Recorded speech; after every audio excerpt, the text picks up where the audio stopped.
حضرت بازید بستامی رحمت اللہ تعالی کی بارگاہ میں ایک مرتبہ ایک کفن چور حاضر ہوا جو کہ بوڑھا ہو چکا تھا۔ اس نے آ کر کہا، حضور میں آپ کو گواہ بنا کر اللہ کی بارگاہ میں اپنے تمام تر گناہوں سے سچی توبہ کرنا چاہتا ہوں، آپ میرے حق میں سفارش کریں، یعنی آپ دعا کر دیں اللہ میری توبہ قبول فرما لے۔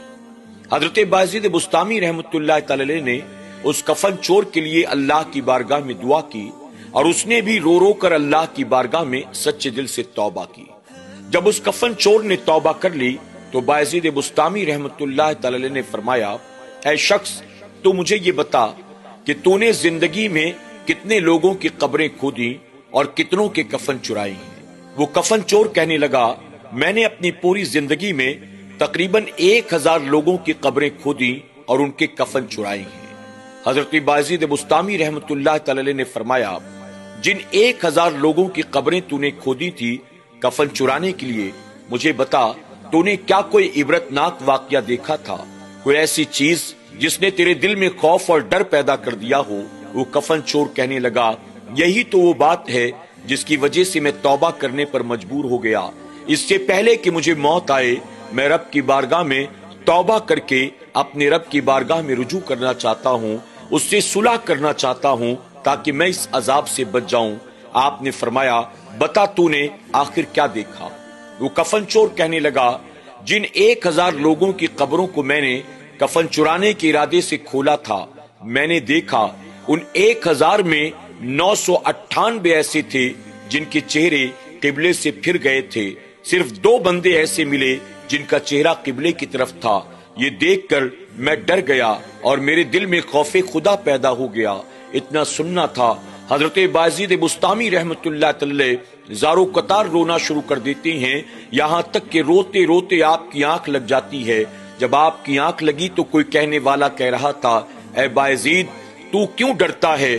تو ان میں سے نہیں ہے کہ جس کی گردن قبلے سے پھیر دی جائے۔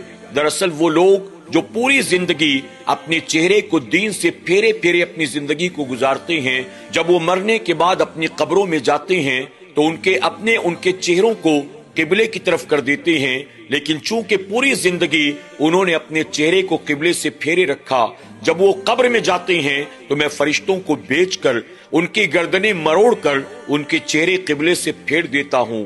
اے بازید جو اپنا رخ جیتے جی دین کی طرف نہیں کرتا، میں مرنے کے بعد اس کا چہرہ قبلے کی طرف نہیں ہونے دیتا۔ اللہ اکبر۔ ناظرین اکرام، آپ ذرا سوچیں، وہ 998 لوگ جن کے چہرے قبلے سے پھیر دیے گئے تھے، آخر وہ کون سا گناہ کرتے تھے؟ آخر وہ کون سا جرم کرتے تھے جس کی وجہ سے ان کے چہروں کو قبلے سے پھیر دیا گیا؟ حضرت بازید بستامی رحمت اللہ تعالی سینکڑوں سال پہلے کے بزرگ ہیں۔ اس دور میں نہ تھیٹر ہوا کرتی تھی، نہ فلمیں بنا کرتی تھی، نہ ٹی وی سیریل تھا، نہ ڈرامے تھے، نہ ویب سیریز، نہ وائی فائی، نہ انٹرنیٹ، نہ اسمارٹ فون، نہ واٹس اپ، نہ فیس بک، نہ یوٹیوب، نہ کھیلنے کے لیے گندے گندے گیم، اوریانیت کے مناظر۔ پھر بتائیں کہ جب یہ ساری چیزیں موجود نہیں تھی تو اس دور کے مسلمانوں نے کون سا گناہ کیا تھا جن کے چہرے قبلے سے پھیر دیے گئے؟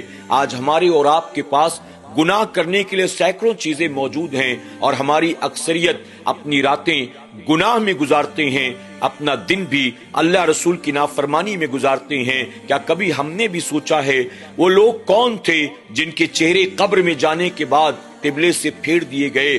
ہم جب قبر میں جائیں گے تو آخر ہمارا انجام کیا ہوگا؟ کل قیامت کے دن نامہ اعمال داہنے ہاتھوں میں دیا جائے گا یا بائیں ہاتھوں میں؟ ہمیں جنت کا پروانہ سنایا جائے گا یا منہ کے بل گھسیٹ کر جہنم کی آگ میں ڈال دیا جائے گا؟ ناظرین اکرام، ہم سب کو چاہیے ایسے واقعات سے عبرت حاصل کریں، موت آنے سے پہلے رب کی بارگاہ میں سچے دل سے توبہ کریں۔ اس سے پہلے کہ موت آئے اپنے چہرے کو دین کی طرف کر لو، ورنہ قبر میں اگر ہمارے اپنوں نے ہمارا رخ قبلے کی طرف کیا اور ہم نے جیتے جی اپنے رخ کو دین کی طرف نہیں کیا تو فرشتے آئیں گے اور ہماری گردنوں کو قبلے سے مروڑ دیں گے۔ ہمیں اور آپ کو چاہیے ہم سچی توبہ کریں اور اپنے آپ کو دین کے راستے پر چلانے کی کوشش کریں۔ اللہ ہمیں آپ کو سب کو ان باتوں پر عمل کی توفیق عطا کرے، آمین یا رب العالمین۔